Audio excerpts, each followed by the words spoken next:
After watching a horror movie at the age of 12, Tara Lawson and her brother talked their mother into buying a Ouija board. We just got a Parker Brothers Ouija board at the toy store, and we didn't realize that, it was more than just a toy. What started out as an innocent fascination turned Tara's life into a nightmare filled with oppression. An evil presence made itself known almost immediately. It was moving her hands across the board, and it was moving really fast. And we were looking up at my dad, just kind of laughing like, look, and we're not doing it. It was spelling out this profanity. And they were looking up at me and laughing, and I was like, that sent some cold chills up your spine. So I said, give me that thing. I said, we're not playing this anymore. I said, I'm getting rid of it. Tara's dad hid the board. It wasn't long, though, before Tara found it and secretly began playing again. To me, it was just kind of something that was like a game, something that was just fun for me. I didn't realize the extent of the damage it could do in my life, what I was opening myself up to, that it was something demonic, something evil. But the more she played, the more frightened she became. I had it underneath my dresser. I would get so scared I couldn't sleep, knowing it was under there. She came back and said, I found that Ouija board. I've been playing it again, and I can't sleep. It's bothering me. Would you please get rid of it? Tara and her father burned the Ouija board, but a few years later, she was drawn back to it again. This time, she made her own Ouija board with a friend. That one was even more powerful than the one before, moved even stronger. It would say all kinds of wild stuff, and then it would just start saying all this inappropriate things. So being teenage girls, we just would kind of laugh and feel kind of uncomfortable, but we'd keep playing.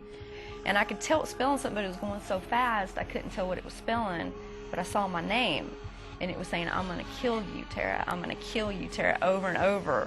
We ended up saying, Our Father which art in heaven. That's all we really knew to say.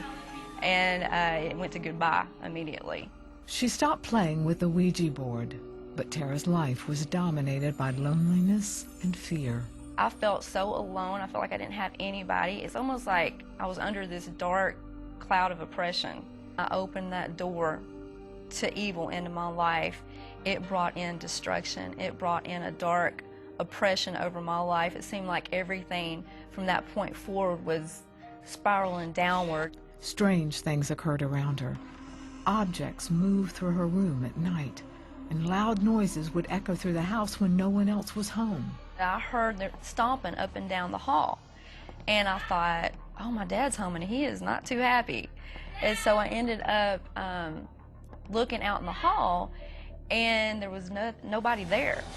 Tara eventually got married and moved out of the house, but the darkness went with her.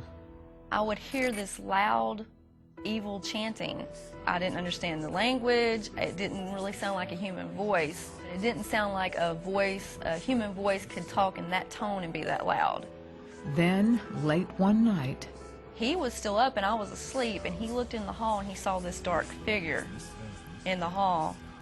And he ended up just saying a prayer to himself, and it disappeared. Tara's marriage eventually fell apart. One night, as she slept, she had a vivid dream that she was violently murdered. I closed my eyes and said, God, please get me out of here. I was like, please just save me. It just hit me that one day I'm going to die. One day I'm going to die, and I don't know if I'm going to go to heaven or hell. So I just started praying to God. I called out to him. I said, God, please, please show me what to do to be saved. I don't even know what to do, but I know I don't want to go to hell. The answer to her prayer came early the next day. The next morning, I hear a knock on the door, and I went to the door, and there was a man standing there with a Bible. He said, I just wanted to come in and read some of the Bible with you and pray with you. And I was like, yeah. He read John 3:16 with me. For God so loved the world that he gave his only begotten Son, that whoever shall believe in him shall have everlasting life. Tara prayed to become a Christian.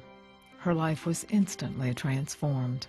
It changed everything. It's like everything woke up in me. It's like I was looking at things through new eyes, a new perspective, through his eyes.